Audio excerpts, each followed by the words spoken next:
जीवन रे बीती जाइथिबा दिन गुड़ी को मने पकाई दुख करबा उचित नुहे।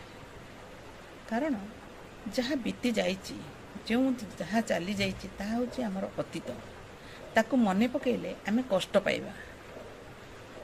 भविष्यत अनिश्चित, तेणु भविष्यत को आमे देखि पारुनु।